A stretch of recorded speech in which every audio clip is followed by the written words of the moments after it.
5 things you agreed as a soul before incarnating into material existence. These are the 5 things that the soul agreed before incarnating into this world. Pay attention to these 5 critical things, for they exist as reality beyond all beliefs. The first, the soul agreed before incarnated into material existence, is karmic debt and lessons. All life in existence reaches for higher expression. Change is the one truthful constant reality, and if change is constant, then change is fixed and immutable. When it is understood that change, the one thing that is fixed and unstoppable, is really about unending transformations, then transformation through material and immaterial evolution is the destiny of all things, known and unknown.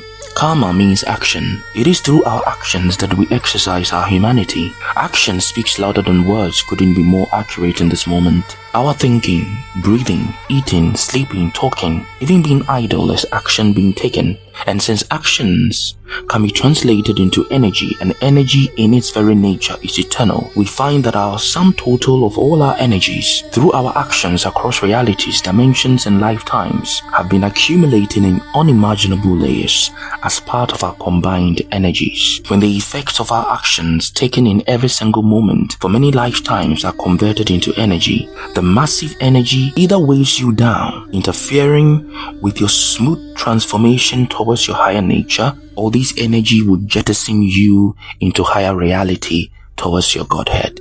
Therefore, some of the massive disqualified energies generated from your actions across many lifetimes and many life journeys are yours and shall be brought to your attention time and time again to transform them into higher beneficial energies. Karmic debt and lessons are very complicated, but understanding this is key to the smooth spiritual and material well-being. It is a debt because life as we know it isn't free. Life energies comes with responsibility to use your free choice to partake in the endless creation of beauty and power. Therefore, the life breath we live on is all borrowed from the universe. And since we have a gift of free choice, humans possess the ability to manifest harmony or disharmony with a part of us that isn't subjected to the authority of nature, which is our will. So every disharmonious energy created knowingly or unknowingly across many lifetimes, right down to the split second, shall resurface for harmonious adjustment. Mind you, this is not the ignorant religious concept of an old bearded white man sitting on the clouds in the heavens in his palace judging people left and right. This is about the supreme call for responsibility to wake up and be the ultimate champion of harmony. In reality, since everyone is busy transforming their negative energy, the effect of their past deeds, no one is going to clear your negative energies for you.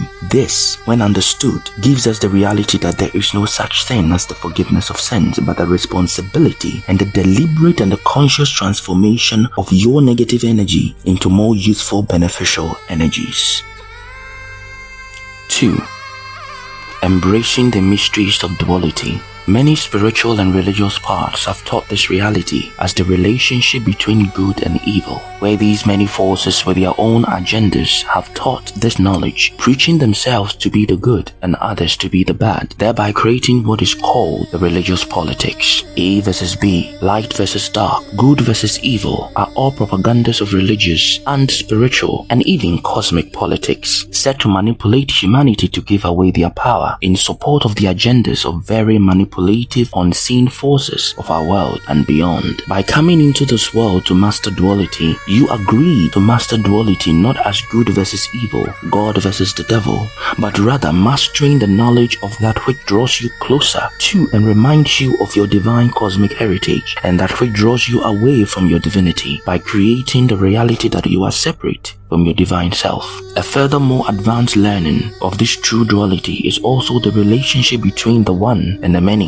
In other words, the relationship between the reality where everything in existence is a manifestation of one supreme spirit that holds all things together, and on the other hand, this one supreme spirit expresses itself as the many manifestations of all different life expressions. In this case, each piece of life is a part and a piece of a puzzle that requires all the other infinite pieces of its life to come together to solve the puzzle called life. In other words, the one life holds within the mysteries of diversity, and at the same time, the diversity expressing itself as pieces of the whole called the totality of all that is and all that is not.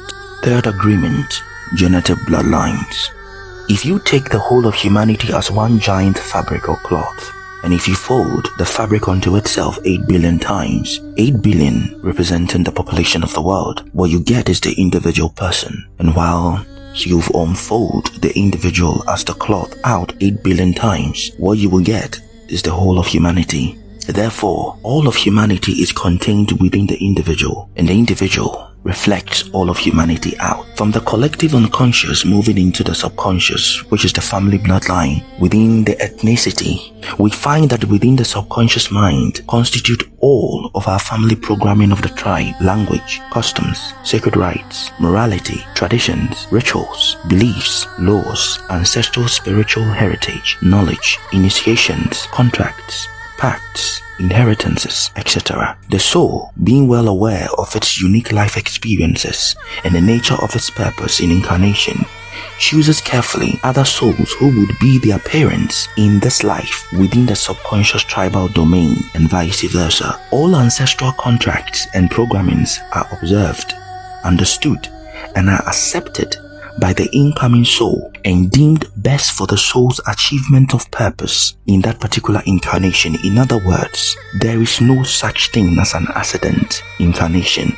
No soul incarnated into any family bloodline by accident. Within the quantum field of information and all possibilities exist, every action generating infinite possibility in outcome. Every family ties from blood siblings, cousins, children, friends, and even those mistakenly labeled as enemies are carefully chosen through the soul's contract with other souls to achieve the possible most in life. There are no accidents. Every outcome or meeting, acquaintances that seem so out of the blue, random, misguided, even confusing, isn't random at all. All additional actions are factored back into the equation of the ground human experiment within the realms of the infinite possibilities that move the wheel of human experience, and your choices are rooted in your perception of life circumstances. So when you accept that you choose your acquaintances, you choose your families, you choose the spirits, the friends, the deities to even align yourself with, even beliefs you choose, your bosses in your work, your competitors, your adversaries, your customers, your clients, your patients, etc. You learn to take responsibility for how you affect them and how their influence affect you. We are all part of the soul's group, incarnating time and time again within the soul group, sharing a common bond of life purpose, interchanging our roles within our soul group to mirror back to one another our accumulated wisdom attained within many roles across many lifetimes. A member of your soul group can, for instance, play the role of a parent to you in one lifetime, and in the next life appear as your son. A best friend within your soul group can choose another role in another lifetime as your family doctor in another life. A person can also play the role of a mother, even an opponent or a competitor or adversary. Haven't you at times met someone and you feel you have met that person before, or as though you've known each other a long time, while in fact you only actually met briefly? The wisdom of patience, perseverance, toughness, gratitude, compassion, courage, initiations, betrayal, etc. are all learned, or in other words, reminded, absorbed through challenging experiences by these souls who have chosen to be our teachers in disguise, not as punishment but rather as initiations into wisdom and soul remembrance. Agreement number 4. Life purpose and challenges. The soul carefully, with its God mind, chooses a life purpose of transformation and transmutation of dense energies that has been harbored on earth plane for eons of time, converting them into higher energies.